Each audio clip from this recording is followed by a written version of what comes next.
I had always believed that I had a loving family. My family consists of me, M55, my wife Sophia, F50, and our two sons, Jared, M28, and Nathan, M25. My wife and I have spent our entire lives trying to make a good home for the kids, and we've instilled what we thought were good values and virtues in them. I can't help but wonder if maybe our parenting is somehow at fault for what happened, because it is so heartbreaking and cruel that it has torn the entire family apart. Jared and Nathan always had a loving relationship. I'm not saying it was always rosy, but it was like any other sibling relationship. They had their share of secrets, competition, and memories. They were rock solid. At least that's what Sophia and I thought. Nathan did show streaks of jealousy toward Jared, but I chalked it up to normal sibling behavior. My wife agreed with me, and it was never serious enough for us to consider in the first place. Simple things like when Jared got selected for a school football team, Nathan was happy but glum for a few days because he felt inadequate. Sophia and I sat him down and told him that he couldn't be expected to have the skills of his brother because his brother would always be older than him. He understood what we were saying, and it wasn't as though he was vicious or malicious about any of this. And it wasn't always my younger one being jealous of the older one. There were quite a few times when it happened the other way around. For instance, Jared never had very good social skills when it came to girls. He was a shy and nervous boy in that regard, whereas Nathan was more outspoken. He always had more luck with girls compared to Jared, and Jared used to feel upset and left out. Then my wife and I would go and counsel him. What I'm trying to say is that we were by no means a perfect family, but we were what I would consider a normal family. We were happy together. We had our share of fights and bad days, but we patched up, and most importantly, we supported each other through thick and thin. When Jared left for college, he had a drastic personality change. He became more extroverted, partied, went to clubs, and was finally breaking out of his shell. Sophia and I were surprised at the change, but we were very happy for him. It was in college that he met his now ex-girlfriend, Haley. She was 2 years younger than him, and he was apparently smitten by her when he first saw her. I don't know about the private details of his relationship, but I do know that he introduced her to the family at around the 2-year mark when he was 22, and Haley was 20. She was a warm and kind girl, and both Sophia and I liked her. She and Jared looked good together, and we could sense that he was very happy with her. Later that day, Jared came to me and confessed that she was the love of his life, and he was sure that she was the one he was going to marry.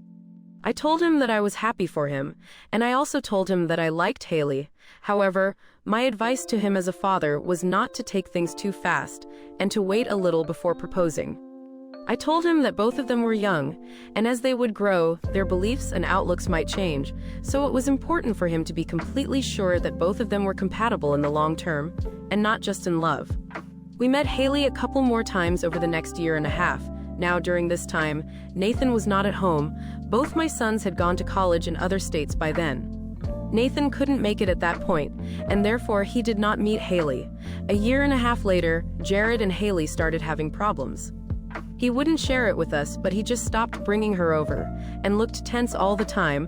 Whenever we asked him what the matter was, he would just say that they were going through a rough spot. He didn't say anything else, and my wife and I knew not to push him into sharing things he was not comfortable with. A few months later, we found out that Jared and Haley had broken up. He was inconsolable for a while, and Sophia and I made regular trips to see him and help him deal with his heartbreak. She was his first ever girlfriend, and it hurt like hell for him to get over the relationship. We kept asking him what the reason was for the breakup, but he never told us anything. Their relationship lasted a little over 4 years, and it took him another year or more to get over her completely. He is now dating a woman named Maryam, F26, and he seems happy and at ease with her. So Sophia and I are happy and relieved. Nathan, on the other hand, had a series of relationships and flings. He was never serious or stable enough to reach the level of commitment where he would actually introduce us to somebody. We let him be because he was an adult, and we assumed that he knew what he was doing. What slipped our attention, however, was that Jared was trying to avoid spending time with Nathan ever since his breakup with Haley. It never struck us initially, and we chalked it up to coincidence, but in retrospect, I understand what was happening. Jared avoided attending family functions and didn't come home as much. He had been an introvert and did not particularly like these gatherings, so we never pressured him. He stopped coming home and used to send us tickets and have us fly to his place. This kept going on, and both Sophia and I didn't even realize that something was seriously very wrong with our son. There had been a few times when I had told him that he needed to come, but he always made some excuse and shifted it onto his busy schedule. However, Nathan's behavior remained unchanged. He came home regularly, and nothing he said or did made us think that things were tense between him and Jared. Things came to light only a few days ago. When Nathan broke some news to us, he had told us that he wanted to introduce us to someone, and he was hoping that Sophia and I would be accepting of it. Both of us were quite excited, because this was the first time he was introducing us to his girlfriend. We were looking forward to meeting her. But when I saw who she was, it felt as though somebody had ripped out my vocal cords. I was at a complete loss for words. He came home with none other than Haley and dropped the bomb on us that Haley and he were getting married, and it was her that he wanted to introduce to us. Sophia and I were speechless and kept staring at both of them for at least a couple of minutes. A part of me thought that he was joking and that it was some big prank on us. But I knew from the look on his face that he was being dead serious. The first thing that came out of my mouth was whether Jared knew or not. Haley looked very uncomfortable, and Nathan said that Jared had known this for a long time now and was okay with it. Now, I know my sons very well, and I knew there was no way at all that Jared would be okay with it.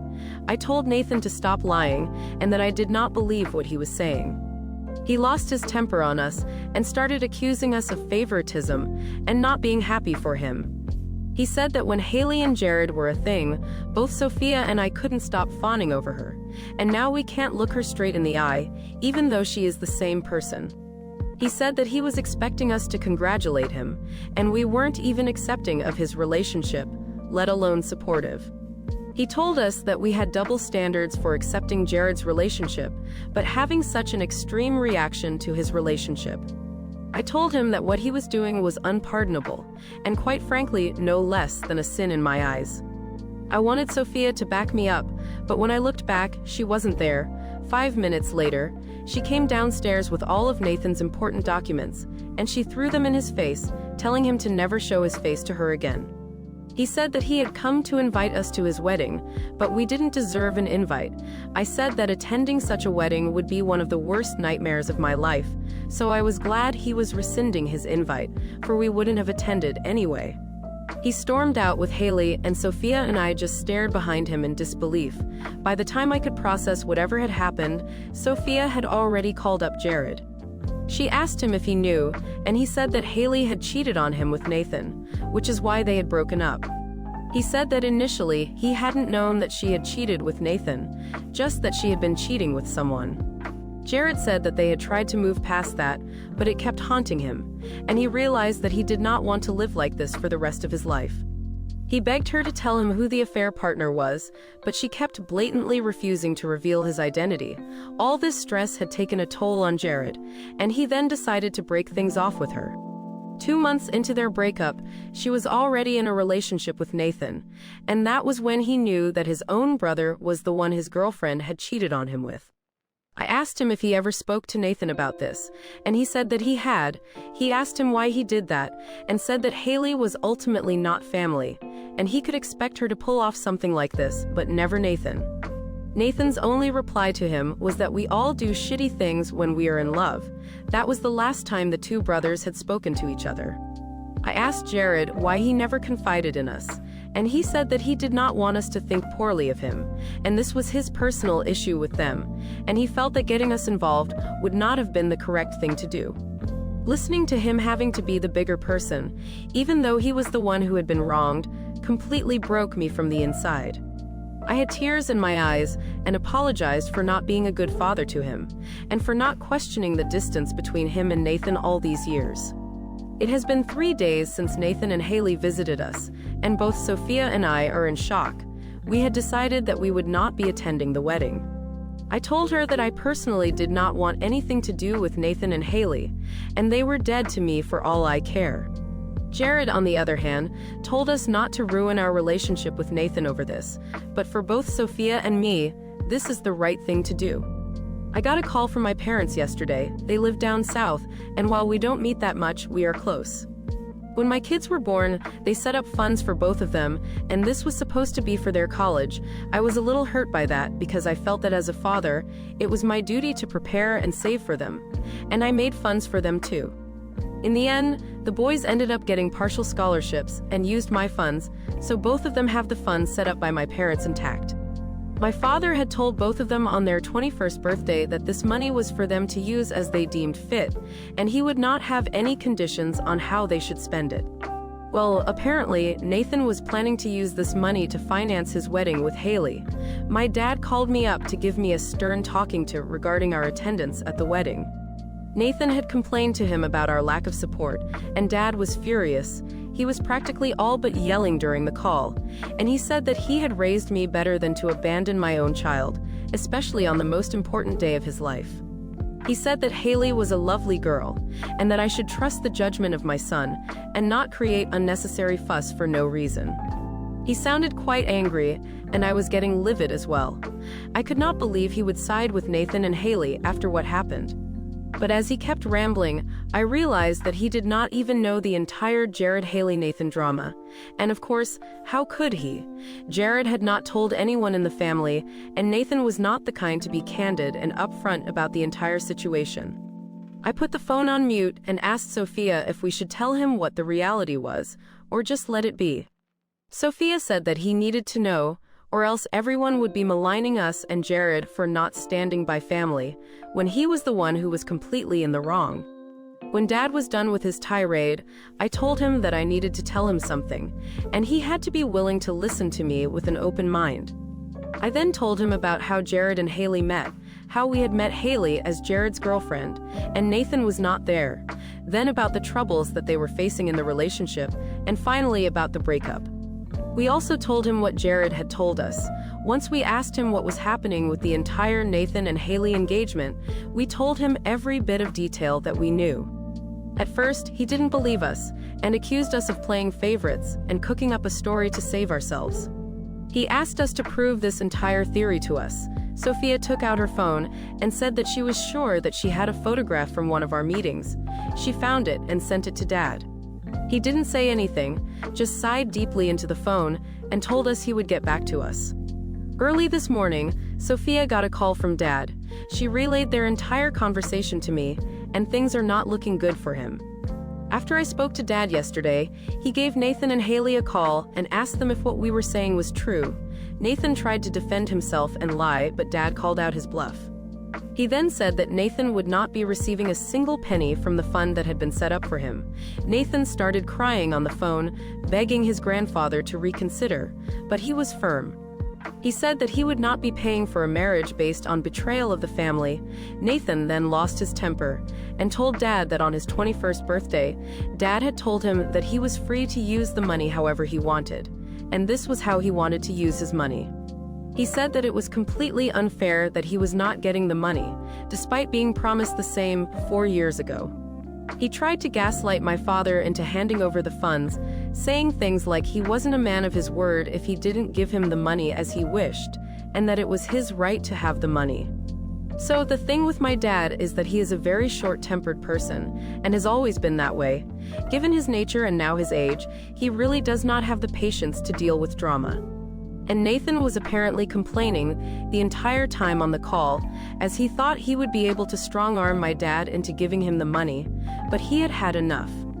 Dad told him that he had initially thought that he would not give the money for the wedding, but would have given it to him in the future to use. But now, because he was acting so entitled and unapologetic, he had decided that he wouldn't be giving him the money at all. And to add fuel to the fire, he said that this money will now go to Jared. It was probably then that Nathan realized that he had dug his own grave. He started apologizing and saying that he had said these things in anger, but it was too late. Dad did not relent, and I know that Nathan will never see a single penny of that fund in his life. Dad had basically called up Sophia to inform her of the recent developments and thanked us for telling him the truth. He said that had he given that money to Nathan and been even indirectly responsible for funding the wedding, the guilt would have eaten him alive. He also told us that he was planning to make the roots of their entire relationship public within the family, so that Nathan and Haley's real faces are shown to the world. Sophia was a little worried about the proposition because she felt that Jared might not agree to it. She said he had moved on, and dragging him into this filth and muck again would do more harm than good for him. Dad, however, said that he had already spoken to Jared, and Jared said that he was okay with the family knowing, and to do what he thought best. Dad is adamant that he is going to blow this up, and he said he just wanted to ask us if we had any objections to it. So, Sophia said that she was okay with whatever he wanted to do, as Nathan was dead to us. She said that she would, however, talk to me and let him know what I had to say on the matter. I told her that I was more than happy with what Dad had decided to do. I know that this might come across as petty, but cheating is something that has always repulsed me. To know that my own son was involved in an affair, and that too with the girlfriend of his brother, just made me lose all respect and love for Nathan.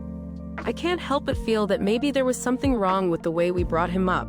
For him to turn out like this, I wish this never happened.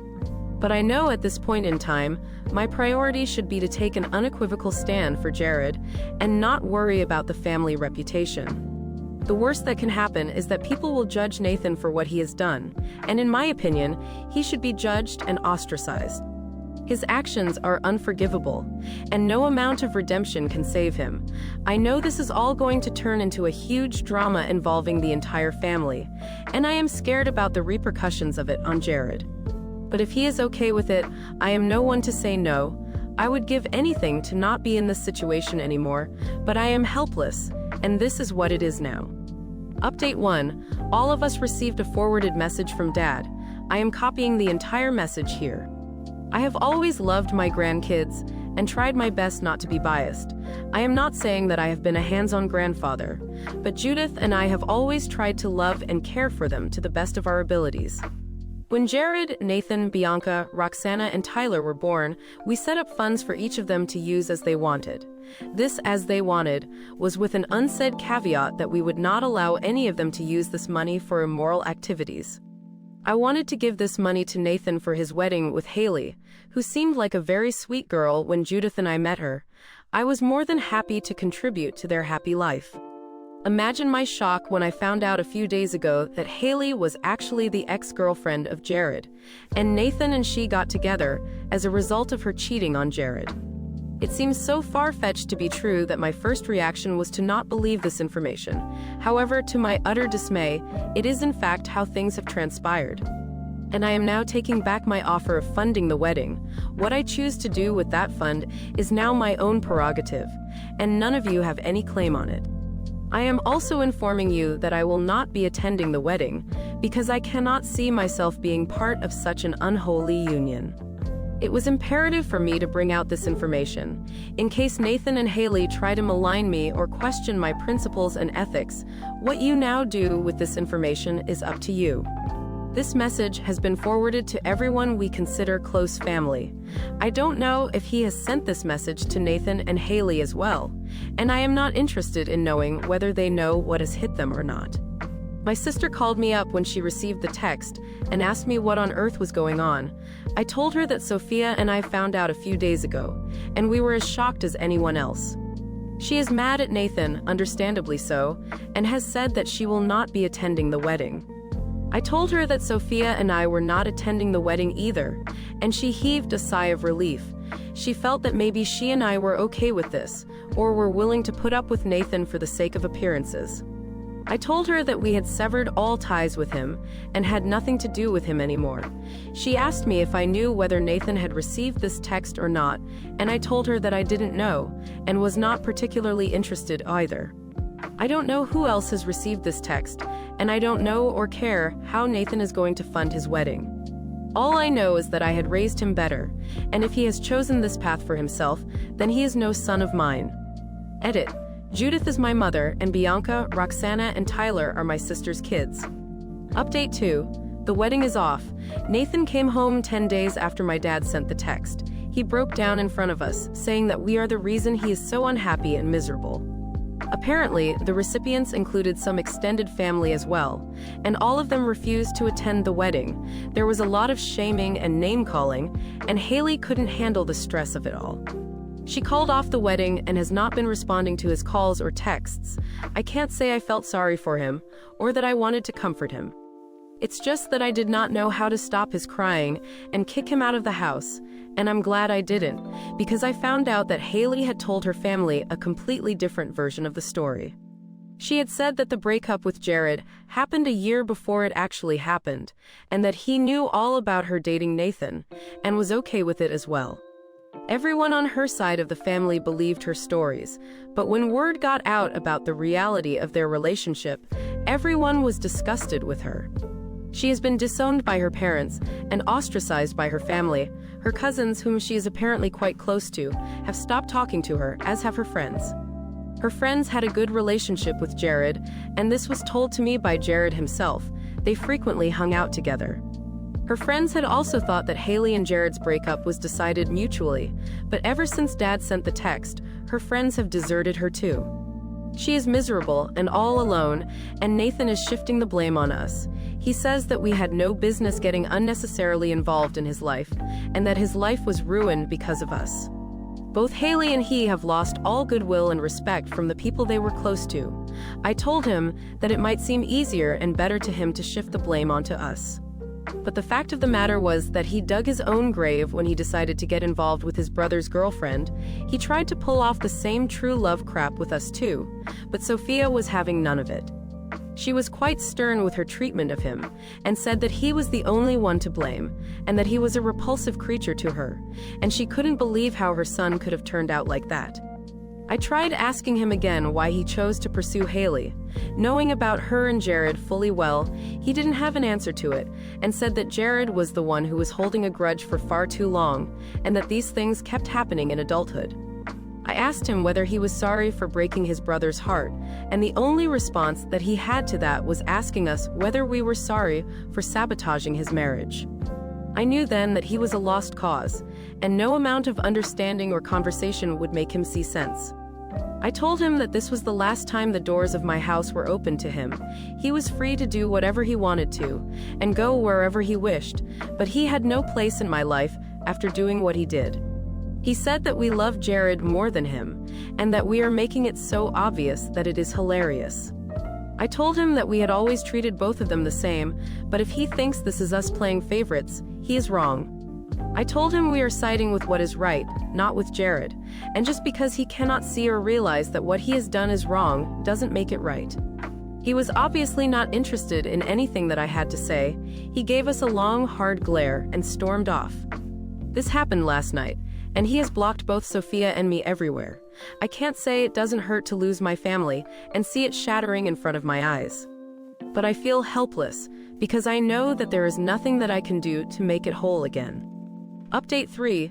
It has been a month since the wedding was called off. Haley and Nathan have broken up, and Haley had the audacity to try and get back with Jared.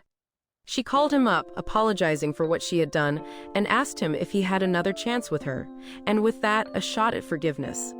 Jared blocked her number after that, and told us that she might even try to pay us a visit. Fortunately, none of that has happened. Nathan is still of the belief that he hasn't done anything wrong, and isn't talking to anyone, or rather, no one is talking to him. We don't know where he is, and that worries me, but I don't think I should be extending an olive branch. That's just how things are right now. And now that everything has settled in, I guess this is how things will be in the future as well. I had never thought my family would ever have to go through something like this. But I guess fate had other plans, and I cannot do anything other than standing by what I know is right.